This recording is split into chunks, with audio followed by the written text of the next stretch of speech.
विपक्ष ने अब ऐलान कर दिया है कि वो चुनाव आयोग के खिलाफ सुप्रीम कोर्ट जाएगा। यानी कि ईवीएम का मुद्दा अब सुप्रीम कोर्ट पहुंचने वाला है।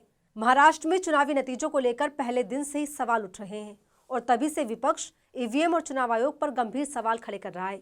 हालांकि इस बात की उम्मीद खुद चुनाव आयोग को भी शायद नहीं होगी कि ईवीएम का मुद्दा अब सुप्रीम कोर्ट पहुंचने वाला है। तो क्या है ईवीएम पर विपक्ष का प्लान, जानेंगे इस वीडियो में।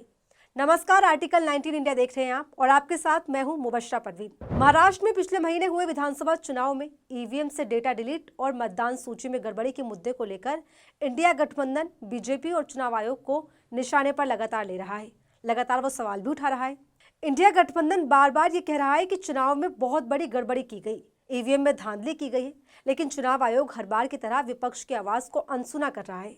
ऐसे में इंडिया गठबंधन ने सोच लिया है कि अब उसे क्या करना है। दरअसल मंगलवार 10 दिसंबर को एनसीपी शरद गुट के मुखिया शरद पवार के घर पर एक बैठक हुई।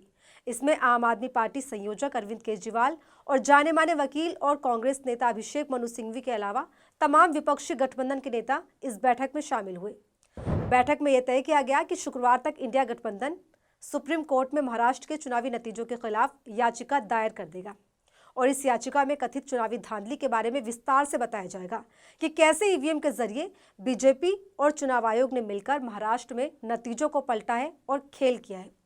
वहीं एनसीपी एसपी गुट के नेता और महाराष्ट्र चुनाव में उम्मीदवार रहे प्रशांत जगताप ने मीडिया से बातचीत में बताया कि बैठक में ईवीएम पर उठ रहे सवाल और चुनाव आयोग की प्रक्रिया को लेकर उठते गंभीर सवालों की चर्चा की गई है। ऐसे में इंडिया गठबंधन के इस ऐलान के बाद अब बीजेपी और चुनाव आयोग टेंशन में आ गए हैं कि आखिर अब आगे क्या किया जाएगा। हालांकि महाराष्ट्र में अभी तक महायुति में घमासान मचा हुआ है, जहां पहले सीएम चेहरे को लेकर बीजेपी आलाकमान 12 दिनों तक रोज एक के बाद एक बैठक करते रहे, तो अब सरकार गठन के बाद भी कैबिनेट विस्तार को लेकर महायुति में सियासी उठापटक जारी है। ऐसे हालातों में विपक्ष के कदम ने बीजेपी के हाथ पांव फुला दिए हैं, जिसके बाद अब बीजेपी और चुनाव आयोग मुश्किल में फंस गए हैं। यानी कि एक तरफ पूरा विपक्ष ईवीएम के खिलाफ आंदोलन की तैयारी में है, तो वहीं इस बीच खबर यह भी सामने आ रही है कि मारकवाड़ी गांव के बाद अब महाराष्ट्र के सतारा जिले के कोलावाड़ी गांव में ग्राम सभा ने ईवीएम के बजाय बैलेट पेपर से चुनाव करने का प्रस्ताव पारित कर दिया है। ऐसे में ये गांव महाराष्ट्र में ईवीएम के खिलाफ प्रस्ताव पारित करने वाला दूसरा गांव बन गया है। आपको बता दें कि इससे पहले मारकवाड़ी गांव में बैलेट पेपर से चुनाव कराने की मांग उठी थी। हालांकि जैसे ही चुनाव बैलेट पेपर से कराए जाते, उससे पहले ही बीजेपी और चुनाव आयोग एक्टिव मोड में आ गए। बैलेट पेपर से चुनाव कराने को रोकने के लिए गांव में बड़ी संख्या में पुलिस तैनात कर दी गई और यहां कर्फ्यू तक लगा दिया गया। इसके बाद 200 से ज्यादा लोगों पर एफआईआर भी दर्ज की गई। मारकवाड़ी गांव में इस घटना के बाद ईवीएम को बैन करने की मांग और तेज होने लगी और विपक्ष एक बार फिर हमलावर हो गया कि आखिरकार क्या कुछ छुपाने की कोशिश बीजेपी और चुनाव आयोग कर रहे हैं। और न सिर्फ तेज हुई ये मांग, बल्कि विपक्ष ने ईवीएम के खिलाफ एक बार फिर से बड़ा मोर्चा खोल दिया। हाल ही में एनसीपी एसपी गुट के प्रमुख शरद पवार मारकवाड़ी गांव में एंटी ईवीएम इवेंट में पहुंचे। इस दौरान उन्होंने कहा कि पूरे देश में मारकवाड़ी गांव की चर्चा हो रही है। चुनाव को लेकर लोगों के मन में शंका है, क्योंकि चुनाव के नतीजे ही ऐसे आए हैं जिसको लेकर लोगों के मन में शंका पैदा हुई। कई देशों ने ईवीएम का त्याग किया है। अमेरिका जैसे देशों में भी बैलेट पेपर से वोटिंग होती है। चुनाव के तरीकों को भी बदला गया है और यहाँ पर भी वो बदलाव की जरूरत है। यानी कि ईवीएम मुद्दे पर बीजेपी और चुनाव आयोग चारों तरफ से घिर चुके हैं। महाराष्ट्र में बीजेपी की प्रचंड जीत पर न केवल विपक्ष को संदेह, बल्कि खुद आम जनता ने भी इस पर सवाल उठाकर ये बता दिया है कि ये जनादेश बिल्कुल भी नहीं है।